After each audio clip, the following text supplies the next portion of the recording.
Leaders are so often so concerned about their status or their position in an organization, they actually forget their real job. And the real job of a leader is not about being in charge, it's about taking care of those in our charge. And I don't think people realize this, and I don't think people train for this.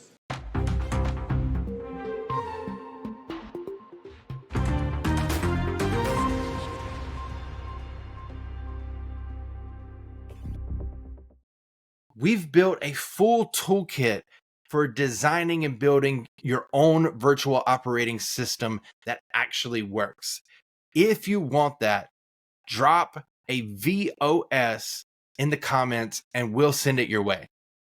Welcome to the Future of Work Weekly Report, the only show that reminds you that just because we wore blazers and cubicles didn't mean that we had our shit together. Let's talk about something no one wants to admit out loud, at least the big CEOs. The traditional office was never that great. It was just the default, like decaf coffee or team building rope courses. We didn't love it, we tolerated it. But post-pandemic, suddenly, these same CEOs are pretending that the office is some magical productivity temple. People collaborate better in person. Sure. If by collaborate you mean hovering over someone's shoulder while breathing loudly and asking, "Did you receive my email? Did you get it? Did you get my email?" Look, the reality, we weren't thriving in the office. We were winging it hard. The office enabled a special kind of workplace laziness.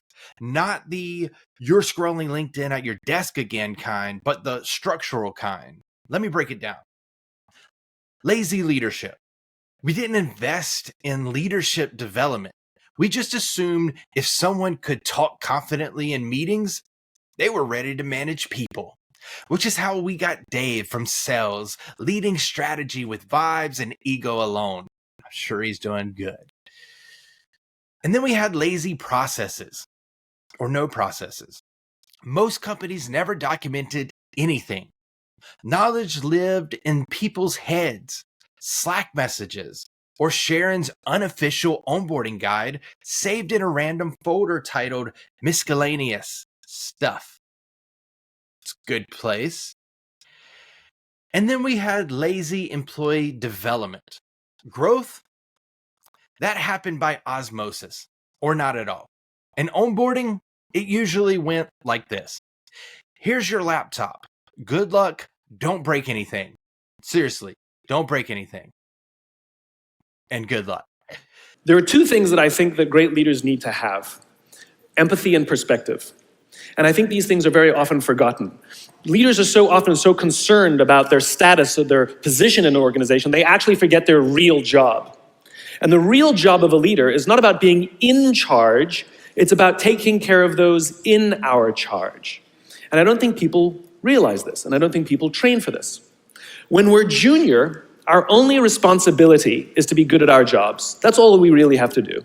And some people actually go get advanced educations so that they can be really good at their jobs, accountants or whatever, right?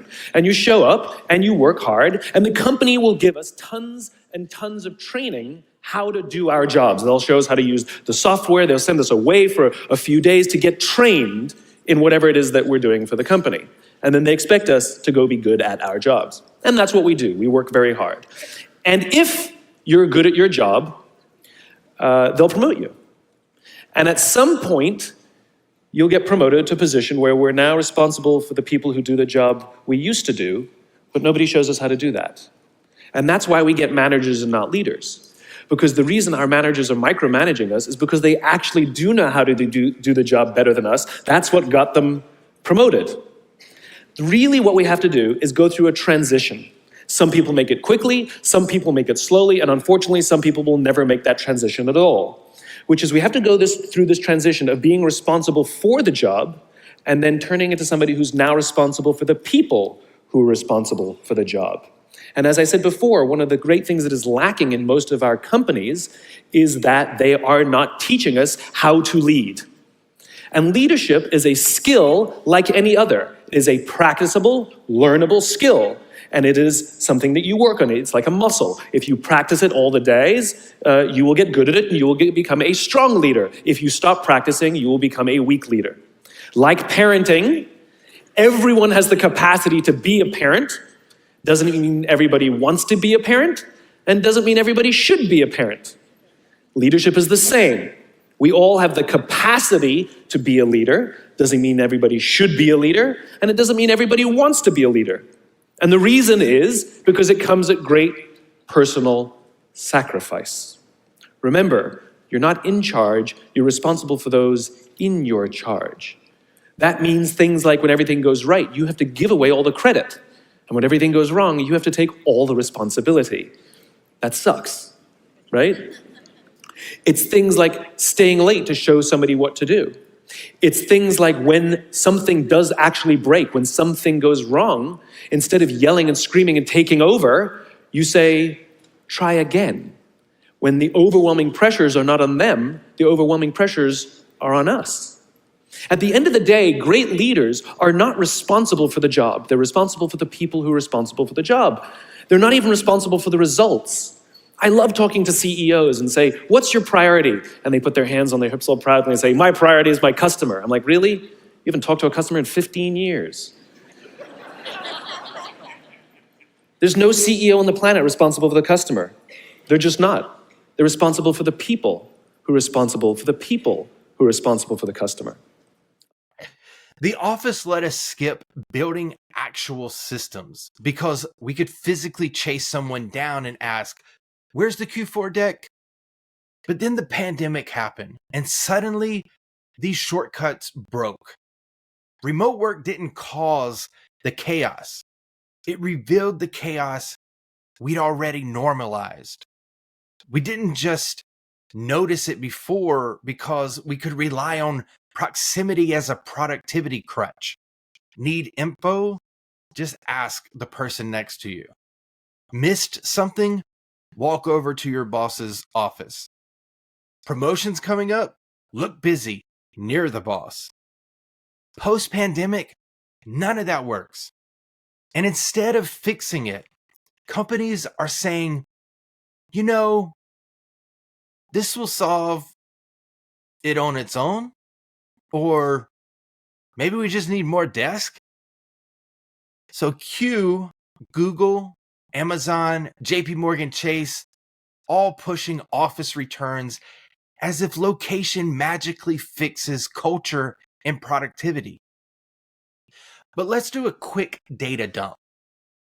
49% of employees say they can't find what they need to do their jobs. Only 28% say their internal communications is effective.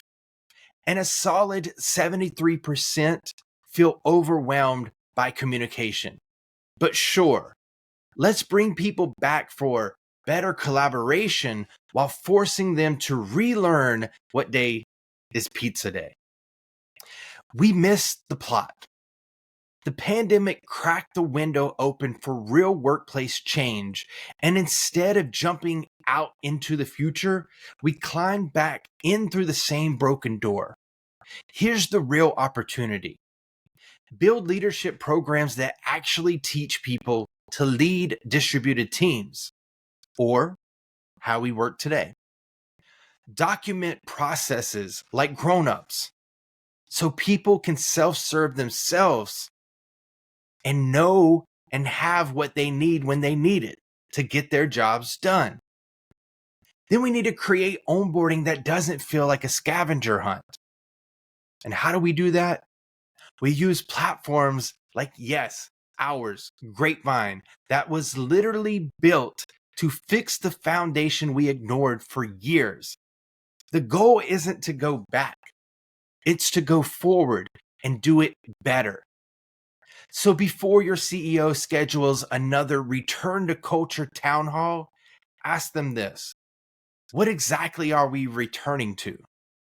Because if the answer is chaos, hallway conversations, and hope-based onboarding, it might be time to evolve, not regress. This has been the Future of Work Weekly Report. Smash the like button, drop a comment, and let's keep building a future that doesn't suck. And also, we've built a full toolkit for designing and building your own virtual operating system that actually works. If you want that, drop a VOS in the comments and we'll send it your way. Thanks so much for watching, and we'll see you next week.